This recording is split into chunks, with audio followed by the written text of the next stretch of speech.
समितीतील विरोधी पक्षनेते राहुल गांधी यांनी काल निवडणूक आयोगावर फार गंभीर आरोप विथ पॉवरपॉइंट प्रेझेंटेशन आणि काही पुरावे आणि काही ज्यांना अनुभव आलाय अशा पुराव्यांसह सादर केले। त्यावर सर्वप्रथम तुमची काय भूमिका? राहुल गांधी हे लोकसभेचे विरोधी पक्षनेते।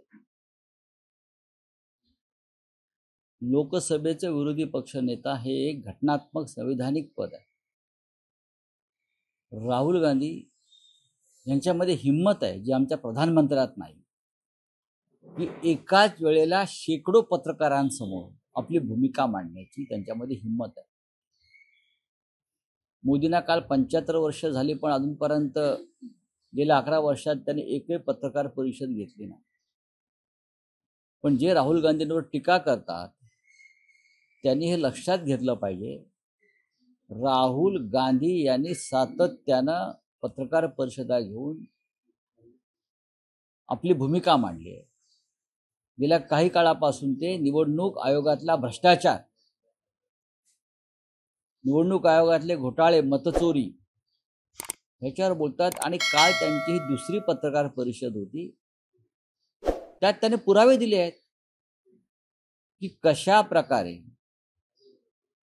मतं डिलीट केली जातात एका विशिष्ट समाजाची, जिथे काँग्रेस किंवा भाजपा विरोधक जिंकू शकतात तिथे मतदार यादीतून बोगस फोनवरून, बोगस नंबरवरून, वेगळ्या वेगळ्या राज्यातून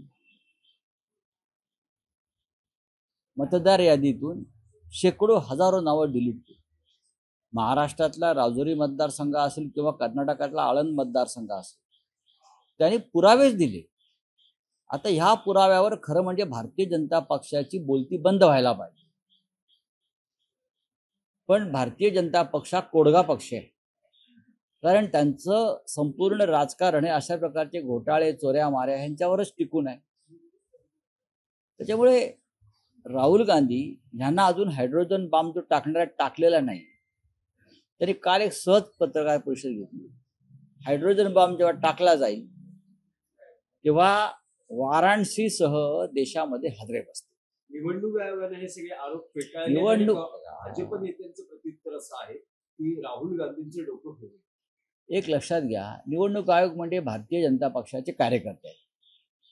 म्हणजे आपल्या मुंबईत जसे त्यांचे काही कार्यकर्ते आहेत, नवीन नवीन लोकांना असतात बोलायला, किंवा दिल्लीमध्ये, तसं भारतीय जनता पक्षानं निवडणूक आयोगात त्यांचे प्रवक्ते ठेवलेले आहेत।